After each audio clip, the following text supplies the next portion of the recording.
E depois de apresentar 2 anos de forte crescimento, o faturamento proveniente das exportações de produtos do agronegócio brasileiro iniciou 2023 novamente em alta, porém em um ritmo mais modesto. É o que informa o Centro de Estudos Avançados em Economia Aplicada da Exalc-USP, o CPEA.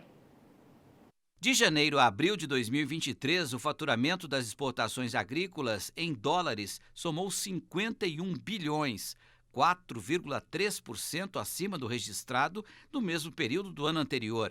Já o resultado em volume embarcado nos primeiros 4 meses do ano indica um avanço de quase 10% em comparação a 2022. Pesquisadores do CPE destacam que os produtos que mais contribuíram para o aumento do volume exportado foram milho, com avanço expressivo de 144%, na sequência etanol, óleo de soja, carne suína, carne de frango, celulose, soja em grãos, açúcar e farelo de soja.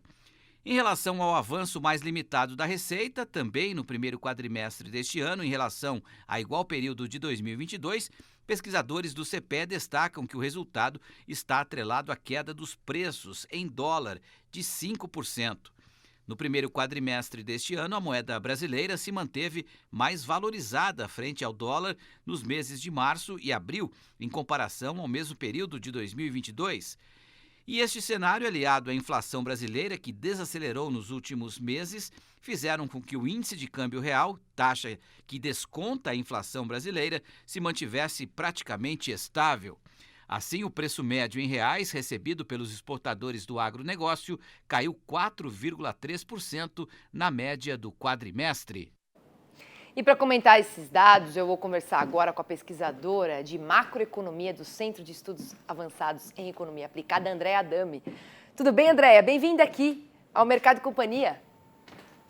Olá, boa tarde a todos os ouvintes, a você, obrigada pelo convite.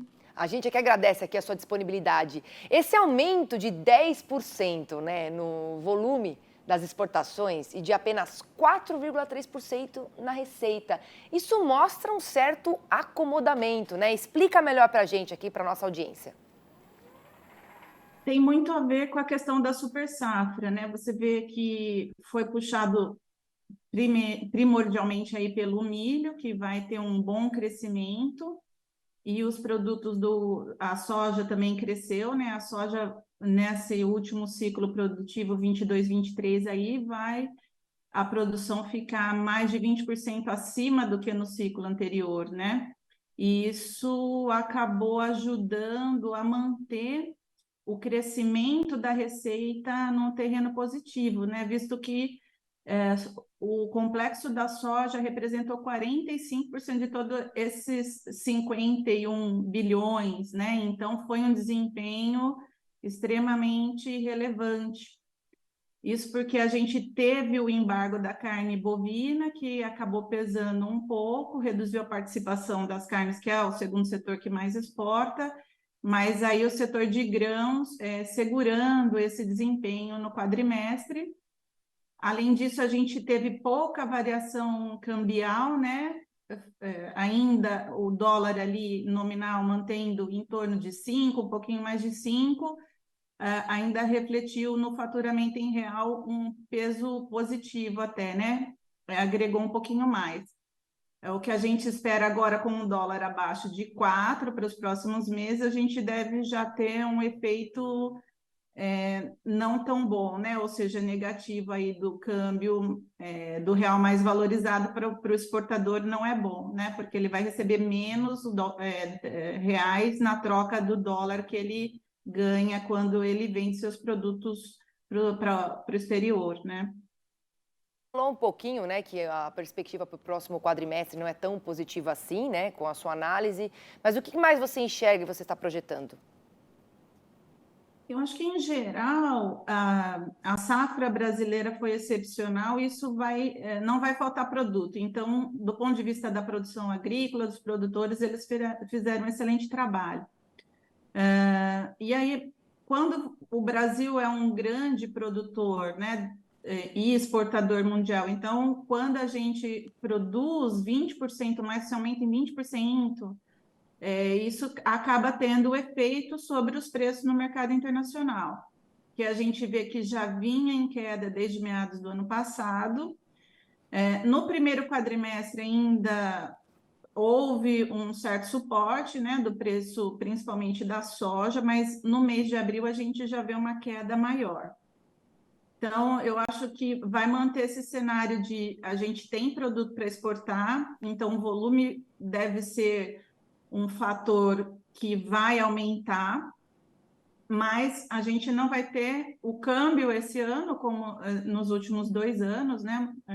Porque a tendência é que o dólar se mantenha que o real se mantenha mais valorizado, então a gente não conta tanto com esse efeito do câmbio, e além disso, tem esse efeito de queda de preços que a gente não sabe muito bem ainda quando esse efeito, essa redução vai arrefecer ou vai parar, né? Você pode ter oportunidade até de aumentar um pouco o preço, que a gente enxerga que vai depender muito da safra do hemisfério norte agora, né?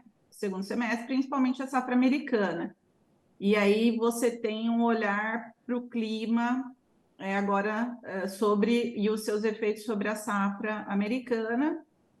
Ainda olhando para o lado do Brasil, vai depender um pouco de como as exportações de carne bovina, principalmente.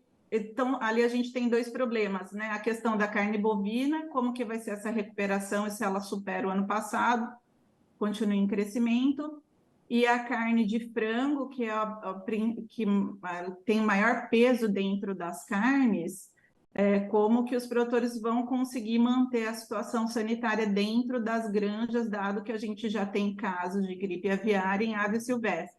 Então, dois pontos de atenção: setor de carnes e como que vai ficar a oferta mundial, olhando principalmente para a safra americana, que é o outro grande produtor mundial, né, desses produtos. Tá certo, viu, Andréia? Obrigada aqui por toda a sua análise com os nossos telespectadores. Aproveito para te desejar uma ótima tarde, bom fim de semana também, que amanhã já é sexta-feira.